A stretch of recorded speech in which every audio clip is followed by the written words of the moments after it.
بسم الله الرحمن الرحيم. الحمد لله رب العالمين، والصلاة والسلام على نبينا محمد وعلى آله وصحبه وسلم أجمعين.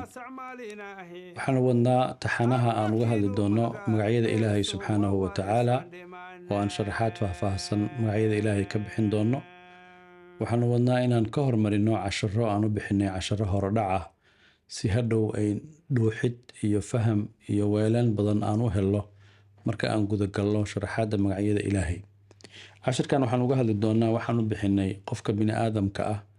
xiriirka uu la leeyahay xuska Ilaahay subxaanahu wa tacaala iyo Ilaahay baryadiisa. waayo ummadda Nabi Maxamed calayhi salaatu wasalaam waa ummad la rabo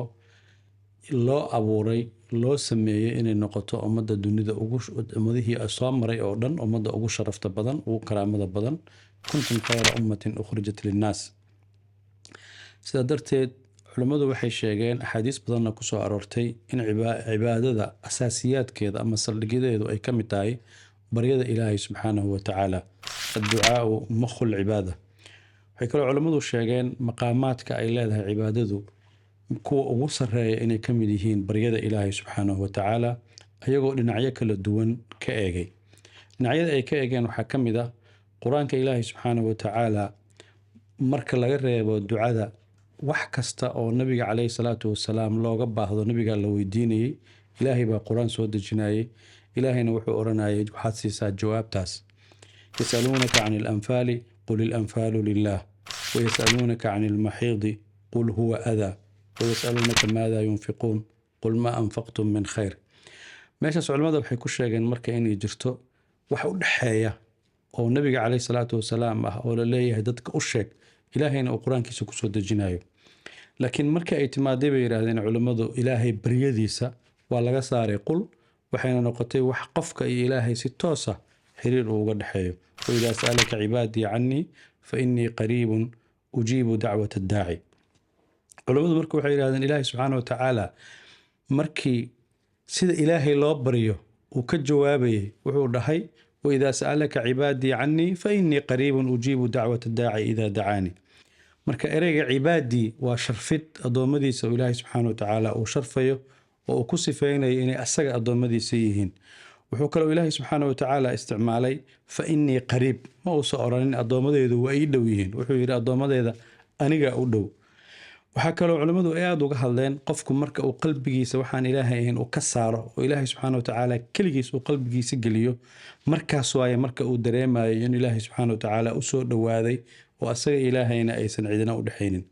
sidaa darteed waxyaabaha uu ilaahay subxaanahu wa tacaala ummadda nabi maxamed ku sharfay ku karaameeyey waxaa ka mid ah inay ilaahay subxaanahu wa tacaala ay ayagu toos u baryaan ilaahayna uu u qiray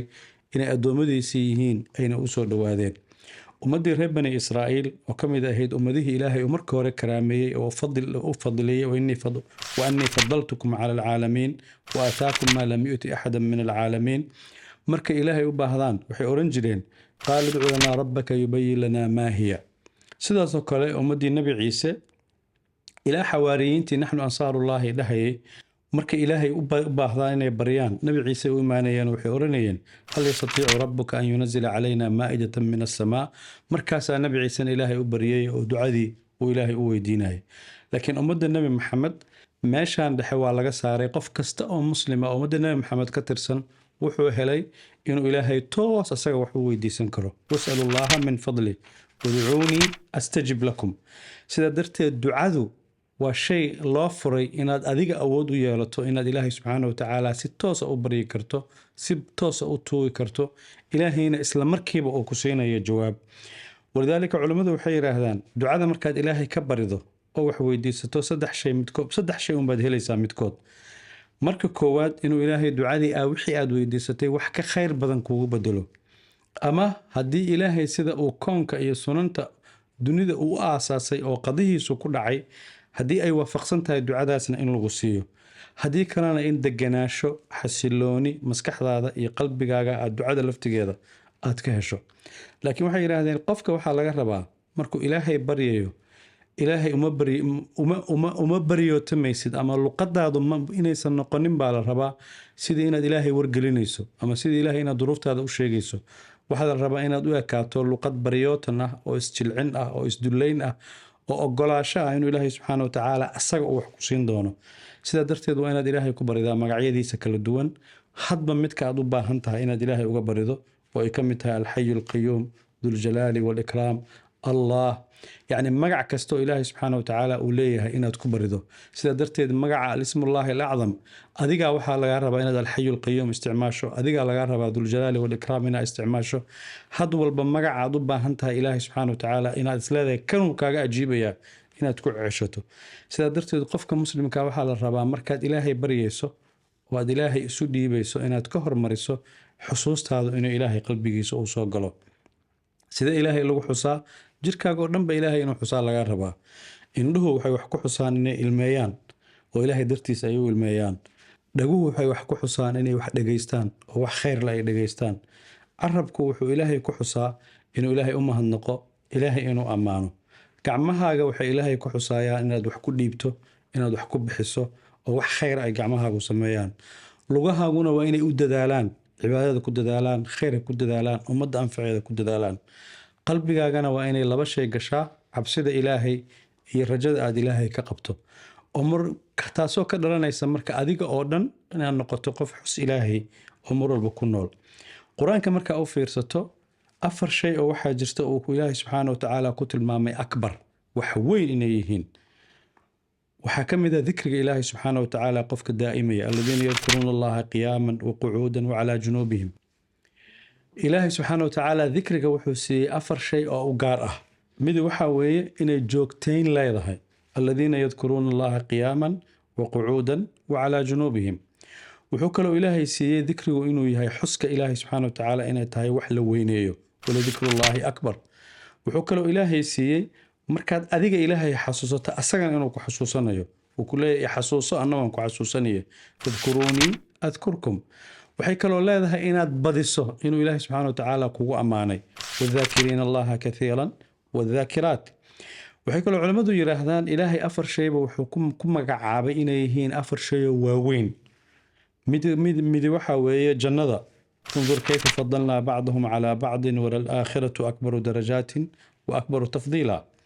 midda labaadoo wax weyn ilaahay ku sheegay waxaa waaye cadaabta walciyaadu billaah wala cadaabu alaakhirati akbar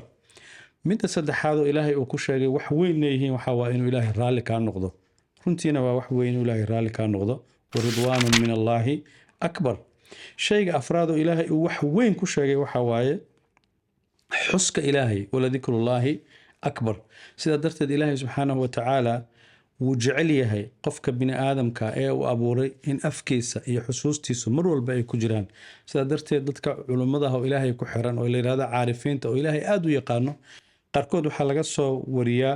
hadal aad iyo aada u qiimo badan aada u cajiib badan laakiin marka hore aad ka naxayso nin culummadaas ka mid ahaa waxaa lagu yidhi adiga ilaahay wuxuu yidhi ilaahay aniga maba xasuusto